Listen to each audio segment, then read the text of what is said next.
நிறைய பேர் சொல்லவே பாருங்க. ஹல்லேலூயா. கர்த்தர் நல்லவர். ஆமென். கர்த்தர் நல்லவராக இருக்கிறார். கர்த்தர் உயர்ந்தவராக இருக்கிறார். கர்த்தர் சிறந்தவராக இருக்கிறார். எத்தனை பேர்லாம் சந்தோஷமாக இருக்கிறோம்? உண்மையாகவே சந்தோஷமாக இருக்கிறோமா? கர்த்தர் நல்லவர். ஆமென். எத்தனை பேர் யாத்திரை போய்க்கிறீங்க? யாத்திரைன்னா தெரியுமா? நிறைய பேர் பாத யாத்திரை போகிறாங்க இல்லைங்களா? யாத்திரை தெரியுமா? யாரெல்லாம் போயிருக்கிறோம்? காலில் செருப்பு இல்லாத என்ன பண்ணுவாங்க? போகிறார்கள். ஆமென். யாரெல்லாம் போய்க்கிறீங்க? போயிருக்கீங்களா?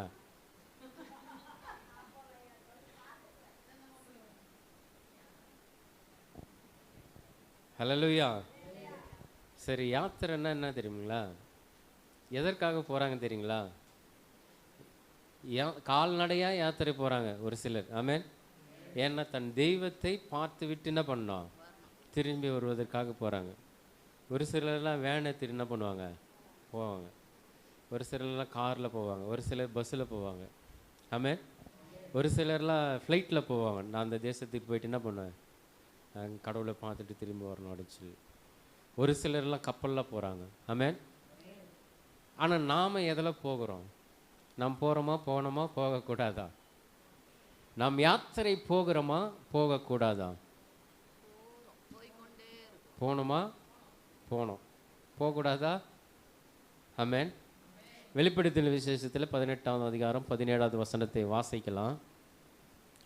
ஒரு வசனம் மாத்திரம் வாசித்து பின்பதாக செய்திக்குள்ளாக நாம் கடந்து போகலாம். வெளிப்படுத்தின விசேஷம் 18ஆவது அதிகாரம் 17ஆவது வசனத்தை நாம் வாசிக்கலாம். மாலுமிகள் யாவரும் கப்பல்களில் யாத்திரை பண்ணுகிறவர்கள், கப்பலிலே யாத்திரை பண்ணுகிறவர்கள் யாவரும் கப்பலாட்களும், யாவரும் கப்பலாட்களும். போதும். அப்போ கப்பலிலே யாத்திரை பண்ணுகிற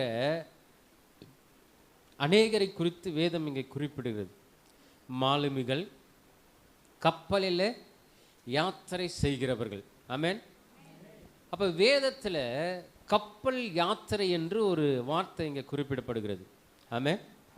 1 தீமோத்தேயுவின் புஸ்தகம் 1ஆவது அதிகாரம் 19ஆவது வசனத்தில் வாசிக்கப்படும் போது, 1 தீமோத்தேயுவின் புஸ்தகம் 1ஆவது அதிகாரம் 19ஆவது வசனத்தை வாசிக்கலாம். சிலர் நல் மனசாட்சியை அதுக்கு மேல சிலர் தள்ளிவிட்டா,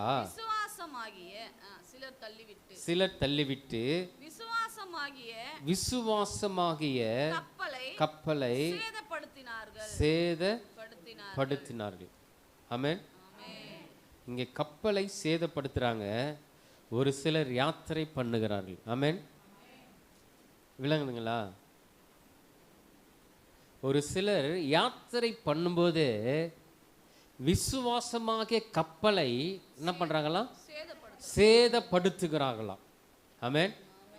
சிலர் தள்ளிவிட்டு, எதை தள்ளிவிட்டு? மேலே இருக்கிற வசனம் சொல்லுது. என்ன வாசிக்கிறீங்க?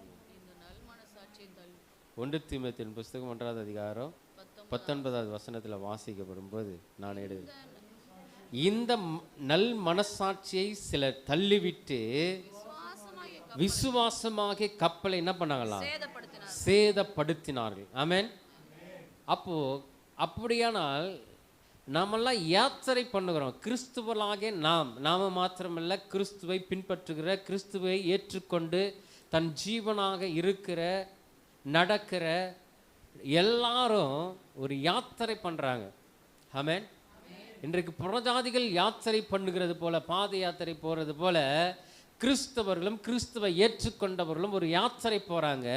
என்ன யாத்திரைன்னா? கப்பல் யாத்திரை. ஆமென். கப்பலிலே பிரயாணம் பண்ணும்போது சிலர் என்ன பண்றாங்களா? அந்த கப்பலை சிலர் நல் மனசாட்சியை தள்ளிவிட்டு விசுவாசமாக கப்பலை என்ன பண்றாங்க? சேதப்படுத்துகிறார்கள் அப்படின்னு வேதம் சொல்லுகிறது. அப்போ நீங்களும் நானும் விசுவாசத்தில் இருக்கிறோம். நீங்கள் நானும் சத்தியத்துக்குள்ளாக, வார்த்தைக்குள்ளாக நடக்கிறோம். நாம் எதை எதை தள்ளிவிடுகிறோம், எதை தள்ளிவிடாமல் பிடித்து கொள்ள வேண்டும் என்பதை வேதம் நமக்கு என்ன பண்ணுவது சொல்கிறது. ஆமென். ஹல்லேலூயா, ஹல்லேலூயா. எல்லாரும் இங்கே தானே இருக்கீங்க? பாடி மட்டும் ப்ரெசன்ட்ல இருக்குது, மைண்ட் எல்லாம் எங்கே இருக்குது? ஆப்சண்ட்ல இருக்குது. நிறைய ஆப்சண்ட்லேயே இருக்குது. ஆமென். யாரும் தூங்கவும் இல்லை, ஆனால் ஆப்சண்ட்லேயே இருக்குது. ஏன்? ஹல்லேலூயா. இப்போ கூட ஆப்சண்ட்ல தான் இருக்குது. ஆமென். ஹல்லேலூயா. கர்த்தர் நல்லவர். ஆமென். அப்போ இந்த யாத்திரை நாம் பண்ணும்போது, இந்த யாத்திரையில் நாம் பயணிக்கும் போது நாம் எப்படி விசுவாசமாக கப்பலை நகர்த்த வேண்டும்? ஆமென். நாம் எப்படி ஓட்டிக்கொண்டு செல்ல வேண்டும்?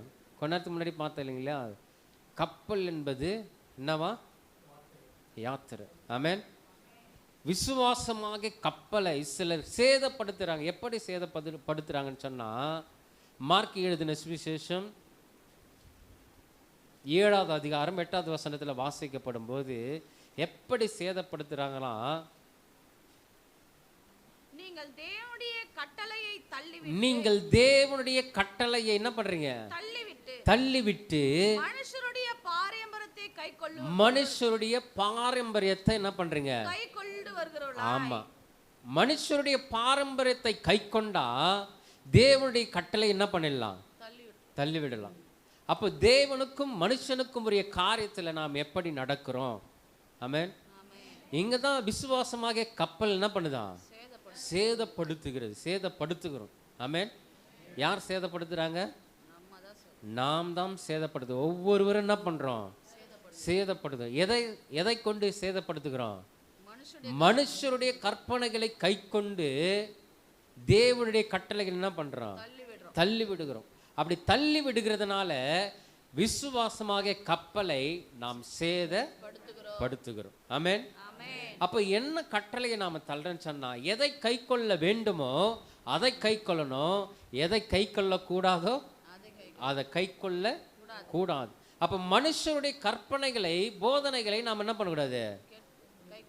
கை கொள்ளக்கூடாது. அது வசனத்தை வாசிக்கலாமா? நீங்கள் தேவனுடைய கட்டளையை தள்ளிவிட்டு மனுஷருடைய பாரம்பரியத்தை கை கொண்டு வருகிறீர்கள். இன்றைக்கு நிறைய வீடுகளில், நிறைய குடும்பங்களில், நிறைய சபைகளில் கூட பாரம்பரியம் தான். ஏன் சபை பாரம்பரியத்தின் பிரகாரம் தான் நான் என்ன பண்ணுவேன்? நடப்பேன். எங்கள் சபையில் தான் காலங்காலமாக இந்த பாரம்பரியம் என்ன பண்ணுது? இருக்குது. எங்கள் சபையில் பாருங்க, ஆராதனை எப்படி திரும்ப நடக்கும்? அப்படியே வானமே கீழே என்ன பண்ணுறோம்? இறங்கி வந்துடும். எங்கள் சபையில் அப்படியே அந்நிய பாஷைனாலே நாங்கள் என்ன பண்ணுவோம்? ஆமாம், நிறைந்து பேசுவோம். அப்போது நிறைந்து பேசும்போது அந்த ஆராதனை அப்படியே மகிமையான ஆராதனையாக இருக்கும். ஆமென். எல்லாருக்கும் சில பெருமை கொண்டு பேசுகிறார்கள். ஆமென். எல்லாம் நல்லது தான். யார் கெட்டதுன்னு சொன்னது? எதுவுமே கெட்டதுன்னு சொல்ல. ஆனால் அங்கே மனுஷனுடைய பாரம்பரியம் வந்துதானா அது கெட்டது. ஆமென். அங்கே வேதம் சொல்லுகிறது, இவர்கள் எல்லாரும் தேவனுடைய கட்டளையை, கற்பனையை என்ன பண்றாங்க? தள்ளிவிட்டு மனுஷருடைய பாரம்பரியத்தை கை கொண்டு வருகிறவர்களாய் கிண்ணங்களையும் செம்புகளையும் கழுவுகிறீர்கள் மற்றும் அநேக சடங்கு. இந்த சடங்கு இல்லைன்னா ஒரு காரியமும் என்ன பண்ணாது? நடக்காது. ஆமென். அநேக சடங்குகளையும் அனுசரித்து வருகிறீர்கள்.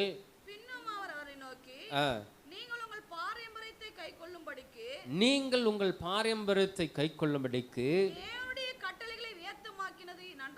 நன்றாயிருக்கிறதுன்னு சொல்றார். ஆமென்.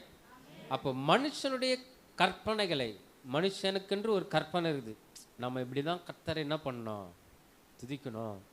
நம்ம அப்படியே துதிக்கும் போதே வானம் என்ன பண்ணணும்?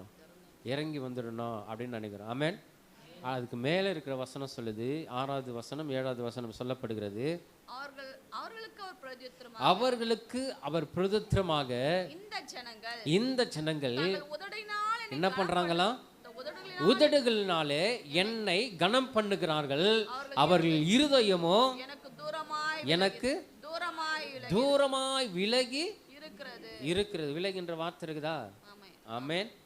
ஹல்லேலூயா. அவர்கள் இருதயமோ தூரமாய் தூரமா என்ன பண்ணுதான்? விலகி இருக்கிறது. அப்போ இருதயத்திற்கும் ஆராதனைக்கும் சம்பந்தம் இருக்குது. அடுத்த வசனம் சொல்லுது, மனுஷருடைய கற்பனைகளை உபதேசங்களாக உபதேசங்களாக போதித்து வீணா எனக்கு ஆராதனை வீணான எனக்கு என்ன பண்றாங்க? வீணான ஆராதனை எனக்கு செய்கிறார்களே என்று எழுதியிருக்கிற பிரகாரமாய் மாயக்காரராகிய உங்களை குறித்து ஏசாயா நன்றாய் தீர்க்கதரிசி என்ன பண்ணிருக்காராம்? சொல்லியிருக்கார். அப்போ விசுவாசமாகிய கப்பலை சேதப்படுத்துவதற்கு எது போதுன்னு சொன்னா, நம்முடைய கற்பனை, நம்முடைய பாரம்பரியம், நம்முடைய யோசனை, நம்முடைய சிந்தை, இது போதும். அப்போ விசுவாசமாக கப்பலை நாம் நகர்த்தி கொண்டு செல்வதற்கு எது தேவைன்னு சொன்னா, தேவனுடைய கட்டளை. ஆமென், ஹல்லேலூயா. தேவனுடைய கற்பனை. அப்போ ஆராதனைக்கு உதடுகள் மாத்திரம் திறந்தால் போதாது, இருதயத்தின் ஆழத்திலிருந்து கர்த்தரை துதிக்கக்கூடிய ஒரு இருதயம் உள்ள ஒரு ஆராதனையா இருக்கணும். ஹல்லேலூயா, ஹல்லேலூயா. அப்ப தேவனுடைய கட்டளை என்பது எதுன்னு சொன்னா, ரோமருக்கு எழுதின நிருபம் 12வது அதிகாரம் 13வது அதிகாரம் 12வது வசனத்துல வாசிக்கலாம். 13வது அதிகாரம் 12வது வசனம். இரவு சென்று போயிற்று, பகல் சமீபமாயிற்று, ஆகையால் எதை தள்ளிவிடணும்? மனுஷருடைய கற்பனைகள், போதனைகள் அந்தகார கிரியைகளாய் இருக்கிறது. ஆமென். தேவனுடைய கட்டளை பகலாய் இருக்கிறது, தேவனுடைய கற்பனை பகலாய் இருக்கிறது. அப்ப இங்க வேதம் சொல்லுகிறது, இரவு சென்று போயிற்று, பகல் என்ன ஆயிற்றான்? சமீபமாயிற்று, ஆகையால் அந்தகாரத்தின் கிரியைகளை நாம் என்ன பண்ணமா? தள்ளிவிடணும். எதை தள்ளிவிடணும்? அந்தகாரத்தின் கிரியைகளை நாம் தள்ளிவிடணுமே தவிர, தேவனுடைய கட்டளைகளை, கற்பனைகள் என்ன பண்ணக்கூடாது? தள்ளக்கூடாது. ஆமென். அப்ப அந்தரங்க கிரியைகளை நாம் தள்ளிவிட்டு ஒளியின் ஆயுதங்களை என்ன பண்ணா? தரித்து கொள்ள கடவும். ஆமென். அப்போ ஒருத்தர் பிரயாணமாய் போகிறோம் என்று சொன்னா என்ன பண்ணணும்? யாத்திரை பண்ணுகிறவர்கள் என்ன பண்ணணும்? ஆயத்தோடு என்ன பண்ணணும்? செல்ல வேண்டும். ஆமென். இப்போ சுனிதா வில்லியம்ஸ் இறங்கினாங்க இல்லையா? அவங்க எப்படி இறங்கினாங்க? நல்ல பாதுகாப்போடு. ஆமென். பாதுகாப்போடு என்ன பண்ணாங்க? இறங்கினாங்க. அதற்குண்டான உடைகள், அதற்குண்டான பாதுகாப்பான என்ன சொன்னாங்க, அதை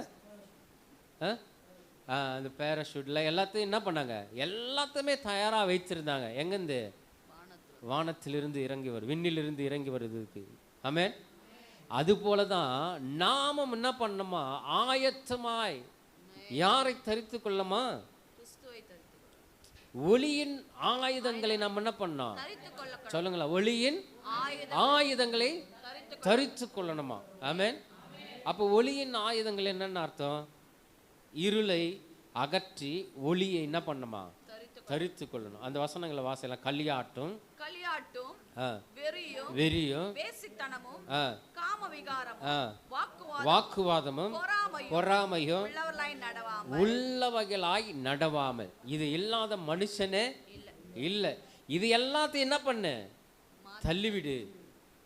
இது எல்லாத்தையும் தள்ளிவிடு. இதெல்லாம் மனுஷனுடைய கற்பனை. உனக்கு ஒன்று கண்ணை குத்திட்டான்னா அவன் 2 கண்ணை என்ன பண்ணிடணும்? நம்ம குத்திடணும். ஆமென். ஒருத்தர் நமக்கு ஒரு கால் மேலே ஒரு ஒரு என்ன பண்ணா ஒரு அடி அடிச்சான்னா, பழைய ஏற்பாட்டின் காலத்தில் தான் அந்த வசனம் இது. கண்ணுக்கு கண், பல்லுக்கு பல் என்ற வார்த்தையின்படி என்ன பண்ணணுமா? செய்யணும்னு சொல்லுவாங்க. ஆமென். ஆனால் புதிய ஏற்பாட்டின் காலத்தில் நீங்களும் நானும் அப்படி அல்ல. இந்த பொறாமையை தள்ளு, இந்த வாக்குவாதத்தை தள்ளு, இந்த களியாட்டை தள்ளு, வெறியை தள்ளு, வேசித்தனத்தை தள்ளு, எல்லாத்தையும் தள்ளிவிட்டு பகலிலே நடக்கிறவரை போல சீராய் நடக்கணுமா? அப்போ நீங்களும் நானும் நடக்கிற ஒரு யாத்திரை, அந்த கப்பல் யாத்திரையானது எப்படி இருக்கணும்? சீராய் நடந்து போகிற ஒரு யாத்திரையா இருக்கணும். இந்த யாத்திரையை பண்ணுவதற்கு நாம் ஒளியின் ஆயுதங்களை என்ன பண்ணணுமா? தரித்து கொள்ளணும். அடுத்த வசனம் சொல்லுது, துர்இச்சைகளுக்கு இடமாக உடலை பேணாமல் இருந்து கர்த்தராகிய இயேசு கிறிஸ்துவை என்ன பண்ணுமா? தரித்து கொள்ளணுமா? ஹல்லேலூயா. இதுதான் தேவனுடைய கட்டளையா இருக்கிறது, கிறிஸ்துவுடைய வார்த்தையா இருக்கிறது, நமக்கு போதனையா இருக்கிறது. இவரை நாம் தரித்து கொள்ளணும். ஒளியின் ஆயுதங்களை மாத்திரமல்ல, கிறிஸ்துவையும் நான் என்ன பண்ணுமா? கர்த்தராகிய இயேசு கிறிஸ்துவை நாம் என்ன பண்ணுமா? அங்க 3 பெயர்களை குறிப்பிடுகிறது. கர்த்தர், இயேசு, கிறிஸ்து. ஆமென். 3 பேரும் ஒரே நபர் தான், ஆனா 3 பேர்களுக்கும் வேறு வேறு தன்மை இருக்கிறது. கர்த்தர் என்பவர் 3 தன்மை குறிப்பதாகும். ஆமென். பிதா, குமாரன், பரிசுத்த ஆவியானவர் குறிப்பது என்னது? கர்த்தர். ஆமென். இயேசு என்பது இதோ உலகத்தின் பாவங்களை சுமந்து தீர்க்கிறவர். ஆமென். மத்திய எழுதின சுவிசேஷம் 1ஆம் அதிகாரம் 21ஆவது வசனம் சொல்லுகிறது, அப்பொழுது தேவதூதன் வந்து சொல்றான், அவருக்கு என்ன பண்ணுங்க?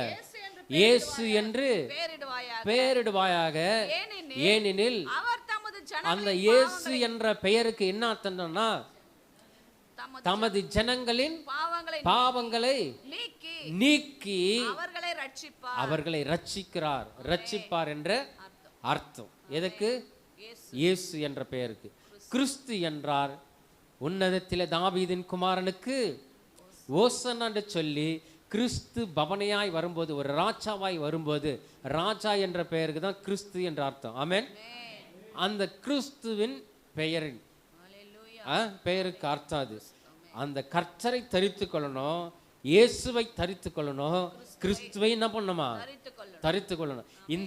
இந்த 3 பெயர்களும் தரித்து கொள்ள போதுதான் என்ன நடக்கும்? ஒளியின் ஆயுதங்களை தரித்து கொண்டவர்களை நம்ம என்ன பண்ண முடியும்? நிற்க முடியும். ஆமென். எபேசியருக்கு நிருபத்தில் சொல்லப்படுகிறது 6ஆவது அதிகாரம், நீங்கள் ஒளியின் ஆயுதங்களை மாத்திரமல்ல, கிறிஸ்து மாத்திரமல்ல, கர்த்தராகிய இயேசு கிறிஸ்துவை மாத்திரமல்ல, நீங்கள் பிசாசின் தந்திரங்களோடு எதிர்த்து நிற்கிற திராணிகளோர் ஆகும்படி. இல்ல, 14ஆவது வசனம், சத்தியம் என்னும் கச்சையை உங்கள் அறையில் கட்டினவர்களாயும். என்ன பண்ணுமா? 2 பேர் தான் 3 பேர் தான் சொல்றோம். சத்தியம் என்னும் கச்சையை உங்கள் அறையில் கட்டினவர்களாயும். உங்க அறையில் என்ன பண்ணுங்க? கட்டினவர்களாயும். நீதி என்னும் மார்க்கவசத்தை தரித்தவர்களாயும். சமாதானத்தின் சுவிசேஷத்திற்குரிய ஆயத்தம் என்னும் பாதரட்சைகளை கால்களிலே தொடுத்தவர்களாயும். நீங்க என்ன பண்ணுமா? சத்தியம் என்னும் கச்சை எங்க கட்டணும்? அறையில கட்டணும். ஆமென். நீதி என்னும் மார்க்கவசத்தை எங்க கட்டணும்? நாம கர்த்தரை ஏற்றுக்கொண்டாதான், இந்த யாத்திரையில பயணிக்கும் போதுதான், மற்றவர்களுக்கு முன்பதாக நாம் பயணிக்கும் போது சத்தியத்தை கட்டியிருந்தால்தான் நீதி என்னும் மார்க்கவசம் நம்மளால என்ன பண்ண முடியும்? கட்ட முடியும். இந்த சகலவித புறங்கூறுதலையும் பொறாமையும் களியாட்டம் வெறியும் தள்ளிவிடும் போது தான் இந்த நீதியான வாழ்க்கையை நம்மளால என்ன பண்ண முடியும்? வாழ முடியும். ஆமென். நாம அதிலே வாழ்ந்து கொண்டு நாம் நீதியை பற்றி பிரசங்கித்தால், கேட்டால், சொன்னா அது நீதி ஆகுமா? நீ பண்றதே அநியாயம், இதுல வேற நீதியை வந்து நீ என்கிட்ட பேசுறியா அப்படின்னு நம்ம பார்த்து என்ன பண்ணுவாங்க? பேசுவாங்களா? கேட்க மாட்டாங்களா? பேசுவார். அப்போ சத்தியத்தை கட்டினால்தான் நீதி வரும். நீதியை அணிந்தால்தான் மார்க்கவசத்தை என்ன பண்ண முடியும்? நீதி என்ன மார்க்கவசத்தை தரித்தவர்களாயும் சமாதானத்தின் சுவிசேஷத்திற்குரிய சொல்லுங்க ஆயத்தம் என்னும். அப்போ நம்முடைய கால்கள் எப்பொழுதும் சுவிசேஷத்திற்காக என்ன பண்ணணும்? சொல்லுங்களேன், ஆயத்தமா இருக்கணும். இல்ல பிரதர், நான் ஒன்னு என்ன பண்ணல, ரெடியாவல. மணவாளன் வந்து தட்டுறாரு உன்னத பாட்டின் புஸ்தகத்துல, என் மணவாளியே, என் மணவாட்டியே, என் கதவை, என் நேசரின் சத்தத்தை நான் என்ன பண்றேன்? கேட்கிறேன்.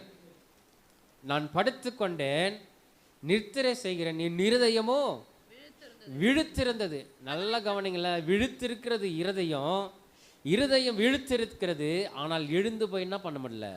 கதவை திறக்க முடியல.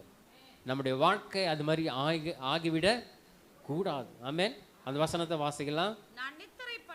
நான் நித்திரை பண்ணினேன், என் இருதயமோ என்ன பண்ணிச்சான் சொல்லுங்களேன். என் இருதயமோ விழித்திருந்தது, கதவை தட்டுகிற என் நேசரின் சத்தத்தை நான் கேட்டேன். என் சகோதரியே, என் பிரியமே, என் புறாவே, என் உத்தமையே, கதவை திற. இப்படி சொல்லியும் கதவை திறக்கலன்னா யாராவது சும்மா இருப்பீங்களா? யாராச்சும் சும்மா இருப்பாங்களா? ஆமென்.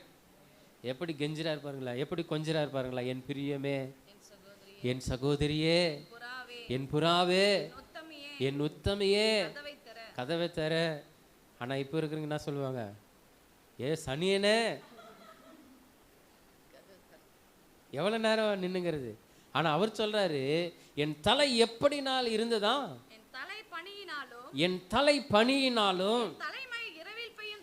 என் தலைமுடி இரவில் பெய்யும் தூறலினாலும் நனைந்திருக்குதான். நனைந்திருக்கிற மட்டும் அவர் வெயிட் பண்றாரு, காத்து கொண்டு இருக்கிறார். ஆனா மனவாட்டி என்ன பண்றாங்க? ஆமா, ரட்சிப்பின் வஸ்திரம் கயற்றி போட்டுட்டாங்க. ஆமென். என் பாதரட்சியை கழுவினேன், அதை திரும்ப நான் எப்படி உடுப்பேன். ஆமென். ஆனால் தான் இங்க வசனம் சொல்லுது, நீ எப்பொழுதும் ஆயத்தமாயிரு. நேசரின் சத்தத்தை கேட்கும் போது இந்த பிரயாணத்தில் பிரயாணிக்கிற நீங்களும் நாங்களும் எப்படி பண்ணணுமா? எப்பொழுதும் ஆயத்தமாயிருக்கிறவர்களா இருக்கணும். ஆமென். இதுக்கு தடை செய்கிறவர்கள் அநேகராக இருக்கிறாங்க. இதை தடை கொண்டு வருகிறவர்கள் அநேகராக இருக்கிறாங்க. மனுஷனா வரலாம், மாம்சம் வரும், ரத்தம் போராடும். அதனால தான் இந்த வசனம் சொல்லுகிறது. 11வது வசனம் சொல்லுது, எபேசியருக்கு நிருபம் 6வது அதிகாரம் 11வது வசனத்தில் சொல்லப்படுகிறது. 10வது வசனத்தில் வாசிக்கலாம். கடைசியாக என் சகோதரரே, கர்த்தரிலும் அவருடைய சத்துவத்தின் வல்லமையிலும் பலப்படுங்கள். ஆமென். நீங்கள் பலப்படணும். எதில் பலப்படணும்? கர்த்தரிலும் அவருடைய சத்துவத்திலும் வல்லமையிலும் பலப்படுங்கள்.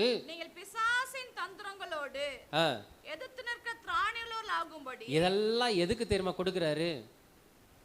சக்தி என்னும் கச்ச,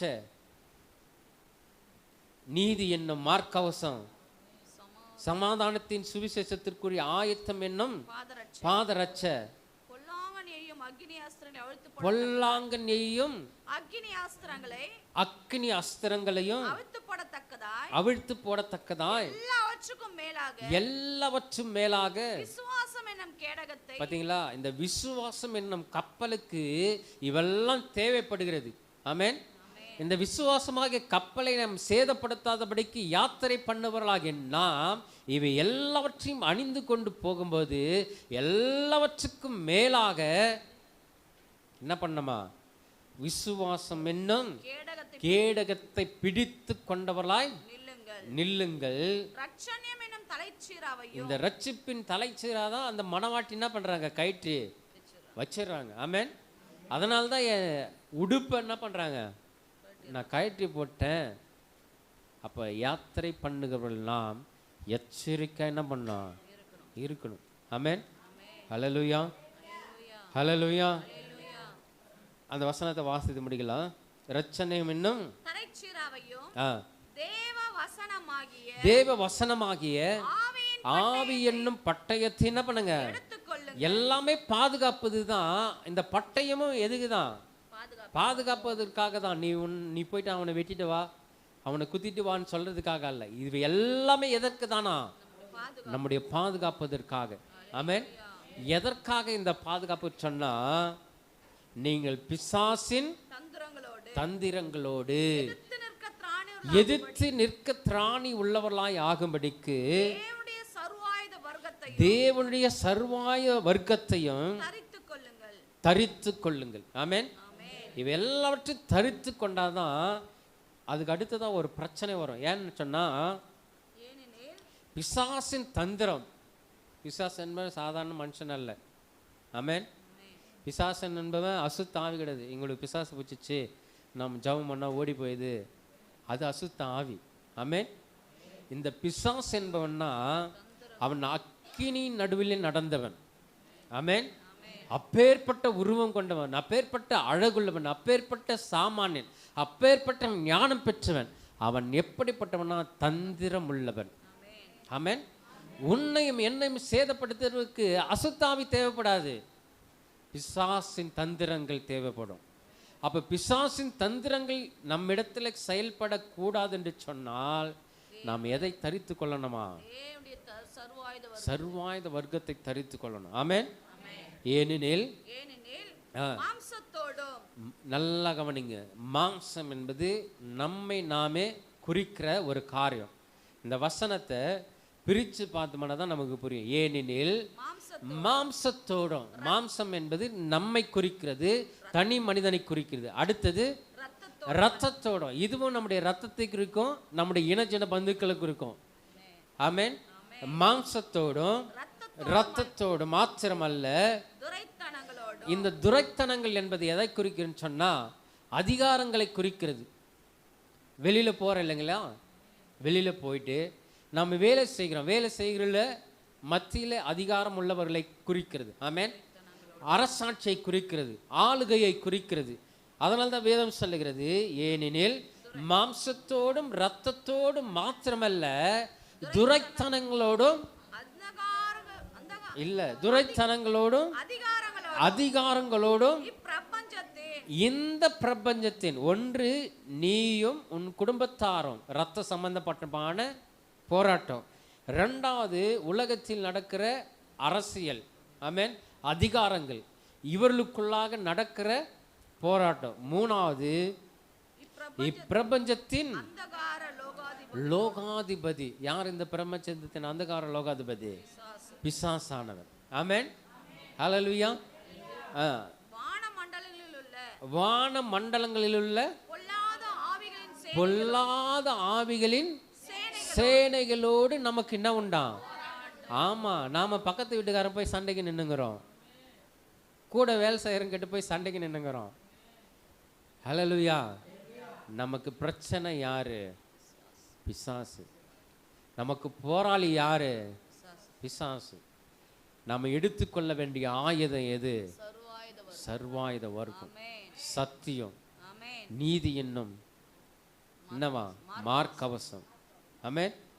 இவையெல்லாம் இருந்தா சகலத்தை என்ன பண்ணிடலாம், நாம மேற்கொண்டுடலாம். பிசாசை நம்ம எதிர்த்து நிற்க திராணி உள்ளலா என்ன பண்ணலாம்?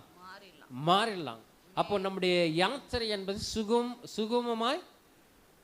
சுகமாய் என்ன பண்ணலாம்? யாத்திரை பண்ணலாம்.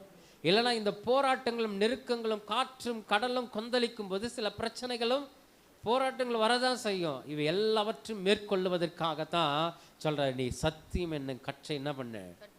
கட்டிக்கொள். நீதி என்னும் மார்க்கவசத்தை என்ன பண்ண? தரித்துக்கொள். ஆமென். அப்படி தரித்து கொண்டால் மாத்திரம்தான் நம்ம யாத்திரை எப்படி நடக்கும்? ஆமா. இல்லைன்னா நம்மை நாமே உலகத்தை கொஞ்சம் திரும்பி பார்த்தோம்னா உலகமானது நம்ம என்ன பண்ணோம்? இழுத்துடும். ஆமென். இழுத்து கீழே தள்ளிடும். நம்ம கப்பலை நம்மளே என்ன பண்றோம்? சேதப்படுத்திடும். இந்த யாத்திரையை பயணிக்க வேண்டும் என்று சொன்னால் நம்ம என்ன பண்ணணுமா? விசுவாசமாகிய கேடகத்தை பிடித்து கொண்டவர்களா என்ன பண்ணோம்? நிக்கணும். ஆமென். யாக்கோபு எழுதின நிருபத்தில் 3வது அதிகாரம் 4வது வசனத்தில் வாசிக்கிறோம். யாக்கோபு எழுதின நிருபம் 3வது அதிகாரம் 4வது வசனம். கப்பல்களை பாருங்கள், அவைகள் மகா பெரியவைகளாய் இருந்தாலும் கடும் காற்றுகளால் அடிபட்டாலும் அதை நடத்துகிறவன் போகும்படி யோசிக்கும் இடம் எதுவோ நீங்களும் நானும் என்ன யோசிக்கணும். அதனால தான் கர்த்தர் சொல்றார், கப்பல்களை பாருங்கள், அவைகள் எவ்வளவு பெருசா இருந்தாலும் அவைகளை நடத்துகிறவன் எங்கே போக வேண்டும் என்று யோசிக்கிறானோ அங்கே போகும்படி அதற்கு நேராக மிகவும் சிறிதான சுக்கானாலே என்ன பண்ண முடியுமா? ஒரே ஒரு சுக்கான் தான், ரொம்ப சின்னதான். ஆமென். அவைகளால் தான் திருப்பி எங்க போகணுமோ அங்க போவானா. விசுவாசமும் அப்படிதான். அதனால்தான் கீழே சொல்லுது, நாவும் அப்படியே அப்படியே நாவானதும் நாமானதும் சிறிய அவயமாய் இருந்தோம் சிறிய அவயமாய் இருந்தோம். பெருமையானவளை பேசும் பாருங்கள். ஆமா, பெருமையானங்களே நாவு பேசும். நீ பெருமையை பேசாத, கர்த்தருக்குள்ளாக தாழ்மை என்ன பண்ண பேசு. ஆமென். தேவன் ஒருவருக்கு எதிர்த்து நிற்பானா? யாருக்கா? பெருமையுள்ளவர்களுக்கு. பெருமை உள்ளவருக்கு தேவனே எதிர்த்து நிற்கிறாராம். ஆமென். தாழ்மையுள்ளவர்களுக்கு தாழ்மை உள்ளவர்களுக்கோ கிருபை அளிக்கிறார். கிருபை அளிக்கிறாராம். ஆமென். அப்படியானால் நாம் பெருமைகளை பேசாதபடிக்கு நம்முடைய வார்த்தையில நாம் நடந்து போகிற, நாம் நடக்கிறது அல்ல, கப்பலில் பிரயாணம் பண்ணுகிற, யாத்திரை பண்ணுகிற இடம் எதுவோ, நமக்கான கலங்கரை விளக்கு எங்கே எரிந்து கொண்டிருக்கிறதோ அதனால் நாம் என்ன பண்ணோம்? நோக்கிப்போம். எங்கே போகணுமா? நாம நமக்கான ஒரு கலங்கரை விளக்கு என்ன பண்ணுதா? ஏற்றப்பட்டது. ஆமா, எரிந்து கொண்டிருக்கிறது. ஆமென். பூமியில மாத்திரமல்ல, பரலோகத்தில் என்ன பண்ணுது? நமக்கான ஒளி வைக்கப்பட்டது. வைக்கப்பட்டிருக்கு. நாம் பரலோகத்திற்கு போக வேண்டும் என்று சொன்னால் இந்த யாத்திரையில விசுவாசமாகிய கப்பலை நம்ம என்ன பண்ணக்கூடாது? சேதப்படுத்தக்கூடாது. சேதப்படுது. அப்ப எதை தள்ளிவிடணுமோ அதை நாம் என்ன பண்ணோம்? தள்ளிவிடணும். எதை தரித்து கொள்ள வேண்டுமோ அதை நாம் என்ன பண்ணுமா?